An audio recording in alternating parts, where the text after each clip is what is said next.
Bonjour à tous et bienvenue sur 4motrices.com. Aujourd'hui, nous avons décidé de voir jusqu'où une Tesla Model X peut aller. 4 roues motrices, le signe du 4x4 et du SUV. Alors il faut qu'on vous explique qu'on se pose une grande question. L'avenir est assez probablement lié aux véhicules électriques, c'est un fait, parce que de moins en moins de pétrole et parce que de toute façon c'est ce que les gouvernements essayent de nous vendre. Donc fiscalement parlant, tôt ou tard, on risque d'y passer. Donc la question était, est-ce qu'aujourd'hui on est capable de traverser les Alpes par les pistes avec un véhicule électrique, comme on a l'habitude de le faire avec nos 4x4 traditionnels? Des 4x4 100% électriques aujourd'hui, il n'y en a pas 36, et il y en a principalement un dont on parle, c'est le Tesla Model X. Alors pour créer le Model X, Tesla est reparti de l'excellente base qu'ils avaient, qui était leur berline Model S. Le Model X en récupère le châssis, les motorisations, les batteries, mais tout ça bien entendu dans une enveloppe un petit peu plus haute en carrosserie et avec un petit peu plus de garde au sol. Le Model X dispose d'une suspension pneumatique qui permet de régler la caisse en hauteur. Donc bien évidemment c'est ce qu'on fait sur la route parce que c'est une bagnole qui prend dans les 250 km/h. Donc là on rabaisse la caisse pour avoir de l'aérodynamique et un maximum de grippe. Là on est en tout terrain, je vous cache pas qu'on est sur une piste qui est assez cassante. Donc on a mis la suspension sur mi-haute de manière à pouvoir préserver autant que possible le châssis. Alors évidemment quand on roule avec un 4x4, généralement tout le monde nous demande combien tu consommes. Alors, quand on roule en véhicule électrique, on a presque la même question, c'est combien de kilomètres tu arrives à faire et est-ce que c'est pas trop galère pour recharger? Chez Tesla, on n'a pas trop ce problème. On n'a pas trop ce problème parce qu'ils ont trouvé deux parades. La première parade, c'est qu'ils ont mis un nombre de batteries absolument colossal dans la voiture. Il y en a absolument partout. Et par conséquent, quand on fait le plein, on a une grosse autonomie. L'autre parade de Tesla, c'est d'avoir réussi à mettre au point des chargeurs très rapides. C'est-à-dire que malgré le volume des batteries, si on a un véhicule qui est en panne sèche, disons, on peut recharger l'intégralité du véhicule en 1 heure sur un superchargeur. Voilà. 1 heure pour recharger un véhicule électrique, c'est très peu, et franchement, ça peut être le temps d'aller boire un coup, ou d'aller dîner, ou pourquoi pas d'aller dormir. Si on conduit sans trop de notions d'économie et en voulant profiter des un peu plus de 500 chevaux que offre le véhicule, on a une autonomie sur route qui va être de 300 à 400 km. 300-400 km, c'est pas dégueulasse du tout, parce que si on roulait avec un 4x4 à essence, je cite pas les marques volontairement, mais tout le monde a compris, si on roulait avec un 4x4 à essence qui ferait dans les 500 chevaux, vu la consommation de la bête, on n'aurait pas fait plus de 300 ou 400 km de toute manière. Si on fait de la piste et du petit chemin comme on est en train de faire là, et surtout du petit chemin alpin qui grimpe en permanence, l'autonomie se divise par deux, mais c'est le cas avec un 4x4 classique aussi. On fait environ 150 km de chemin dans la journée. Alors ça pour le coup, ça peut paraître peu. Mais si vous randonnez en 4x4, vous regarderez votre compteur et vous apercevrez que en 4x4, quand on fait des journées de 150 km, c'est qu'on a déjà plutôt bien roulé. Voilà.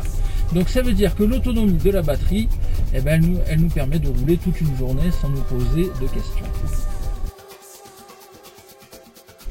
Alors la solution idéale à la fin de la journée pour recharger, c'est de se brancher sur un superchargeur.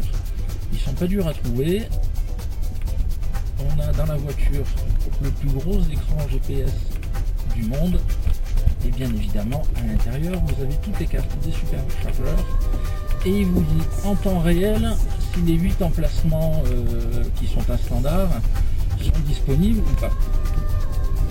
Le réseau est de plus en plus dense, ça fait 2 ou 3 ans qu'on roule avec des Tesla régulièrement. On voit bien qu'à chaque fois qu'on prend un véhicule, il y a des superchargeurs en plus qu'on ne connaissait pas. Alors pour le cas où on se retrouve dans des régions un petit peu faibles en superchargeur, Tesla a inventé la recharge à destination. La recharge à destination, c'est-à-dire que quand vous êtes arrivé à l'endroit où vous vouliez aller, et ben vous avez un chargeur qui est moins rapide, moins puissant qu'un superchargeur, mais qui reste quand même un chargeur rapide. Alors un chargeur rapide, c'est quoi? C'est un chargeur qui recharge intégralement la voiture à environ 5 heures. Ces chargeurs rapides, on les trouve en principe dans les restaurants et dans les hôtels. Voilà. Donc, si vous faites partie des gens qui bivouaquent, il va falloir trouver une autre solution, parce que pendant le bivouac, vous n'allez pas recharger. Par contre, si vous faites partie des gens qui randonnent en 4x4, mais qui vont à l'hôtel, vu le prix du véhicule, il y a des chances que vous fassiez partie de cette catégorie, et bien, il vous suffit de trouver un hôtel qui dispose d'un chargeur Tesla. On va être clair avec vous, ils sont en train de se multiplier vitesse grand V. Durant notre balade dans les Alpes, on a eu franchement l'embarras du choix. À chaque fois qu'on terminait une balade, on avait en permanence 2 ou 3 hôtels autour de nous qui proposaient cette fonctionnalité. Voilà. Bon, maintenant qu'on a parlé d'autonomie, parlons du véhicule. Qu'est-ce que ça vaut sur piste une Tesla? Alors, on a un principal problème. Notre principal problème, c'est que la voiture est très très belle, parce qu'elle a des jantes en 22 pouces avec des pneus en taille 35 dessus. Et ça, c'est pas du tout fait pour faire de la piste et surtout pas pour aller dans du cassant. Les jantes n'aiment évidemment pas du tout le contact avec les rochers. C'est le principal défaut de la bête. Comme c'est un véhicule de presque 500 chevaux qui a été conçu pour pouvoir rouler très vite sur route et sur autoroute, et je vous garantis qu'elle le fait extrêmement bien, et je vous garantis qu'on a une tenue de route qui fait qu'il faut avoir une sacrée petite sportive dans les mains pour aller plus vite que ce modèle X, et bien du coup on a une tenue de route qui est très ferme, et sur piste c'est assez dur. Donc on roule en permanence à 10-20 km/h quand c'est cassant. Par contre, une fois que c'est roulant, là il n'y a pas de limite, on peut vraiment se faire plaisir. On a un anti-patinage qui est extrêmement bien foutu. La voiture ne glisse pas, ne dérape pas, et même en croisement de pont, oui, même en croisement de pont, on arrive à faire des choses étonnantes. Voilà. Comme d'habitude, la seule limite, les pneus. On a des pneus route, évidemment, en 22 pouces, on a des pneus plutôt sportifs, hein, rien d'autre n'existe. Et en plus, comme le véhicule est puissant et qu'il a presque 10 000 km, on comprend bien que tous les journalistes qui l'ont essayé avant se sont bien amusés sur la route, et les pneus dont je dispose sont presque lisses. Malgré ça, si on est sur du dur, on arrive à passer à des endroits assez étonnants avec ce véhicule. Alors, c'est pas très spectaculaire, hein, la suspension. Quand vous la passez de la position la plus basse à la position la plus haute, vous n'avez pas l'impression que ça fait une grosse différence, et surtout en regardant la voiture, vous avez un petit peu l'impression que vous allez accrocher partout. Bon, pourtant, il n'en est rien, et je vous garantis qu'on peut passer quand même à pas mal d'endroits sans frotter dessous. Le véhicule de ce côté-là est vraiment bien fait.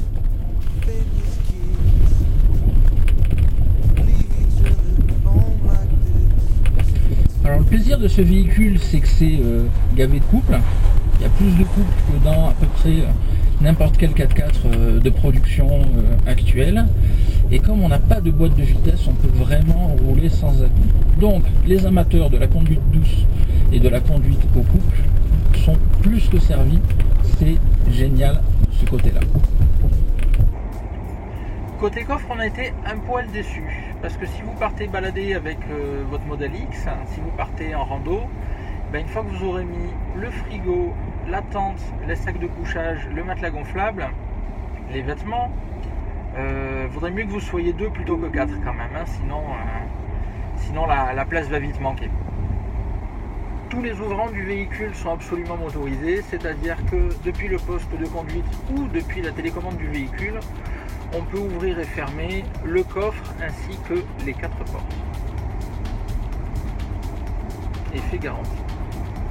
Alors évidemment, le clou du spectacle sur cette voiture, ce sont les portes arrière papillons.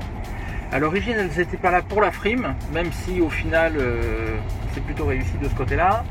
À l'origine, elles étaient là uniquement pour aider à l'accès aux places arrière, pour que des adultes puissent rentrer facilement à l'arrière, notamment aux places qui sont dans le fond, puisque nous avons un véhicule 6 places aujourd'hui, et pour permettre également aux enfants de rentrer et sortir sans mettre des coups de portière dans tout ce qui traîne autour. Donc il y a toute une série de capteurs qui font que la porte peut s'ouvrir quoi qu'il arrive, y compris dans un parking souterrain, y compris si le véhicule d'à côté c'est un petit peu serré à vous. Voilà, à ce moment-là la porte change un petit peu de cinématique, elle se débrouille mais quoi qu'il arrive elle s'ouvre toujours. Comme on est sur une caisse autoportante et qu'on a quand même une énorme découpe à l'arrière en raison des portes papillons, ça manque un poil de rigidité et il arrive qu'on entende la caisse un petit peu grincer. Impossible de terminer cet essai sans vous parler de l'autopilote, cette fonction qui permet à la voiture de prendre les choses en main, de surveiller le véhicule de devant, de rester sur sa trajectoire, sur sa file de circulation, voire même de doubler si vous l'y autorisez, et qui permet de laisser la voiture faire une bonne partie du travail seule. Voilà, on s'en servira évidemment pas sur petite route, mais sur autoroute, on vous cache pas que c'est spécialement agréable.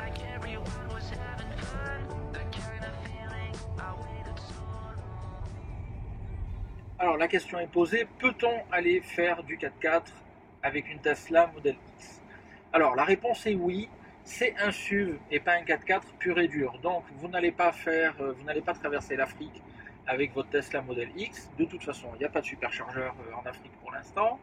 Mais mis à part ça, vous pouvez tout à fait aller faire tout ce qu'on peut faire avec un SUV, c'est-à-dire de la balade familiale, monter à la neige, monter voir les marmottes et toutes les balades soft, je dirais, qu'on est en mesure de faire aujourd'hui en France. Voilà.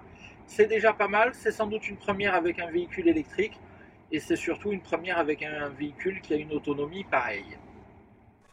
Toutes les fiches techniques et essais sont sur le www.4motrices.com. Merci de nous avoir suivis une fois de plus et à bientôt sur 4motrices.com. Drums, please!